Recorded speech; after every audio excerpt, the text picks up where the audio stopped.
igihe kimwe umugabo yatashye yirakaje, ageze mu rugo asanga umugore amutegereje ku meza yanateguye ibyo kurya ngo basangire. Umugabo akimara kwicara ku meza yabwiye umugore we ati, mfite ikintu gikomeye nshaka ko tuganiraho. Umugore ati, nta kibazo uri bumbwire. Bafashe amafunguro ariko bagezemo hagati umugabo kwihangana biramunanira, arangije abwira umugore we ati, ndashaka gatanya. Umugore agwa mu kantu, arangije abaza umugabo we ati, kubera iki? Umugabo ati, wikwijijisha rwose, kubera ko nawe urabibona ko ibyanjye nawe ntaho bigana. Igisigaye kiduhuje cyonyine n'umwana, nta rukundo rukiri hagati yanjye nawe. Umugore arumiruka ati, ibyo se ubibonye nyuma y'imyaka 10 tumaranye? Kubera iki utari warabibonye mbere hose? Kuki utari warabonye ko mu rugo rwacu bitari kugenda neza? Imyaka 10 ishize nibwo ubonye yuko bitameze neza? Umugabo yararakaye kurushaho, none hatangira kuvugisha ukuri kose. Ati, yego rwose mbimenye vuba. Ndakumenyesha ko nahuye n'umukobwa mwiza cyane witwa Sara, akampa urukundo ruhagije. Nkaba namaze guhishurirwa umubano wacu yuko udafite ubuzima na busa. Nahisemo rero ko twatandukana kubera ko namenye icyo umubano ufite uburyohe ari cyo. Sara yampaye urukundo ruhagije ku buryo nasobanukiwe icyo umubano uryoshye ari cyo. Umugabo yahise ava ku meza ajya kwiyuhagira, arangije ajya mu busaswa, asiga asabye umugore we kubitekerezaho akamuha igisubizo. Umugore byaramubabaje, ararwana n'umutima. Bukeye abwira umugabo we ati, nta kibazo gatanya ndayiguhaye, ariko ndagusaba ikintu kimwe gusa. Ndashaka ko tuzatandukana nyuma y'ukwezi kumwe, kandi ntuzigere ubyereka umwana wacu ko tugiye gutandukana. Ikindi, buri uko tumaze kurya ndashaka ko uzajya unterura ukanjyana mu cyumba kundyamisha. Nicyo cyonyine ngusabye. Umugabo yumvise icyo cyifuzo kirimo n'ubusazi, ariko arishima cyane. Yari yiteguye gukora buri kimwe cyose kugira ngo umugore amusinyire gatanya. Ati, ibyo nabyo nari nzi ko ugiye kumbwira iby'umutungo, none icyo ushaka ni ukujya nguterura nkakuryamisha. Guhera uyu mugoroba turatangira kubara. Akimara kwemererwa gatanya n'umugore we, yahise yihutira kujya kureba Sara ngo amugezeho inkuru nziza.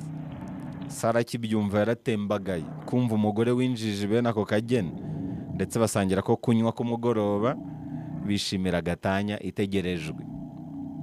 Ku mugoroba kuri uwo munsi bamaze kurya, umugabo yateruye umugore we nk'uko babisezeranye mu maboko, amujyana mu cyumba.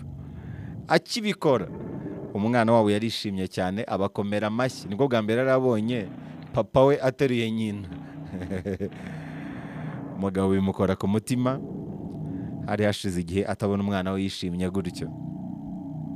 Bya bindi bavuga ngo niba ushaka kwereka urukundo umwana wawe, kunda uwo mwamubyaranye. Niba ushaka kwereka urukundo umwana wawe, niba ushaka umwana wawe yishima, kunda se cyangwa ukunde nyina, mwereka urukundo. Umwana nawe rero yaranezerewe muri ubwo buryo. Ku munsi wa kabiri byagenze gutyo. Noneho umugabo yihumuriza umugore we, yumva ukuntu ahumura, yibuka bahura ku nshuro ya mbere uko yahumuraga. Hari hashize igihe atumva impumuro y'umugore we, nabyo byamukoze ku mutima. Ku nshuro ya gatatu noneho yamwitegereje mu maso, abona ukuntu ananiwe mu maso, abona uburyo yashaje mu maso, yumva amugira impuhwe kurushaho.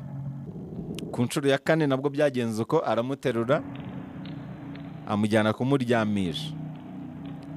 Noneho atangira no gutekereza uburyo yirengagije umugore we, kandi ibyo yahindutse bye byose byaratewe n'igihe cyose bamaranye, ariko akaba asa n'uwamwirengagije. Yaramaze igihe kinini yaramwirengagije, yaramutereranye.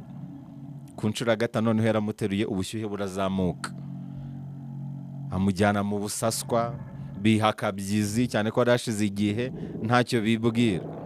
Ku nshuro ya gatandatu birakomeza gutyo.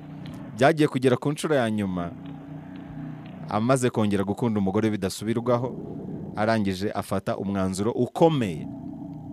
Yaragiye abwira Sara, wa wundi bateganyaga kurushinga, nyuma ya gatanya ati Sara we umbabarire ku ngaruka biri buteze zose, ariko nabivuyemo, ntabwo nyishaka gukora gatanya. Nasanze amakosa yose ari mu mubano wanjye n'umufasha wanjye ari ngewe waturukaho, kubera ko naramwirengagije. Ntabwo nyigukunda kandi sinzigera nkora gatanya. Sara yise ahubuka nk'iyagatera, amucanira urushyi rwiza cyane. Ati n'undi munsi ntuzongere kumenyera. Baratonganye biratinda.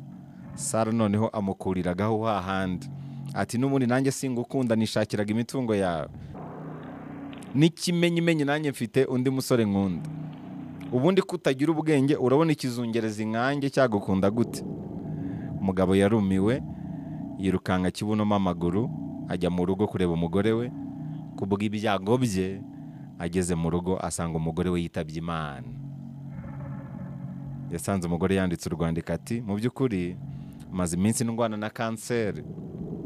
Umuganga rero ambwiye ko mbura ukwezi kumwe nkapfa, ariko kuko wari warahugiye kukwita kuri Sara, nabyo ndakumenyesha ko nabimenye nkabyirengagiza, kubera ko numvaga ko n'ubundi ntazamarana nawe igihe. Nari gufuha se ngo bimarire iki? Byibuze nishimiye ko ntagusize wenyine, byibuze usigaranye n'umukobwa ukunda Sara. Impamvu nagusabye kujya unterura buri uko ngiye kuryama kwari kugira ngo umwana wacu atazigera abona ko mu mubano wacu higeze habamo agatotsi. Nashakaga gupfa umwana wacu anezerewe, atekereza kuko twakundanaga. Uzite ku mwana kandi mwifurije amahirwe masa mu rugendo rushya utangiye. Mugabo kwihangana byaramunaniye, araboroga biromongana. Amakuru avuga ko ubuzima bwose yakomeje kubaho yabumaze yicuza, ameze nk'umusazi. Aha rero harimo isomo rikomeye cyane ry'ubuzima. Iyi nkuru ubwayo irisobanura neza, nubwo nasoreza aho ngaho buri muntu wese yakuramo ikimureba. Kenshi tumenya agaciro k'ikintu iyo kimaze kugenda. Mu bijyanye no kwerekana urukundo, gushimira abantu, ntugategereze igihe kinini, kubera ko hari igihe wifuza kuvuga amagambo meza, wifuza kwerekana urukundo igihe cyararenze bitagishobotse.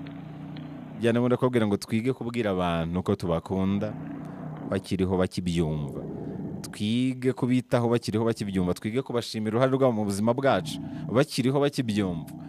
Hari igihe wifuza kubikora bitagishobotse, hari igihe wifuza kwita ku mubyeyi wawe bitagishobotse, ukajya kumwitaho yapfuye, ukajya kumusura yigendeye. Hari igihe wifuza kwita ku wo mwashakanye atagihari, yapfuye, cyangwa se ukamwitaho mu minsi ye ya nyuma, ukicuza impamvu wemereye ubuzima kukubuza kumwitaho kandi byari biri mu nshingano zawe. Irindi somo twakwigira kuri iyi nkuru nuko akenshi bitagenda neza, yaba mu kazi, mu mubano, mu rushako n'ahandi, hari igihe ari wowe biba biturukaho, ariko ugahora ubishinja mugenzi wawe. Iyo bimeze gutyo rero ntugire kwishidikanyaho. Hari igihe ufata icyemezo uhubutse, ugasanga ubuze intama n'ibyuma, nk'uko uriya mugabo byamugendekeye. Ni byiza rero kwiga no kwishidikanyaho muri buno buzima, mu rwego rwo kugira ngo ubuzima bukomeze kugira icyanga.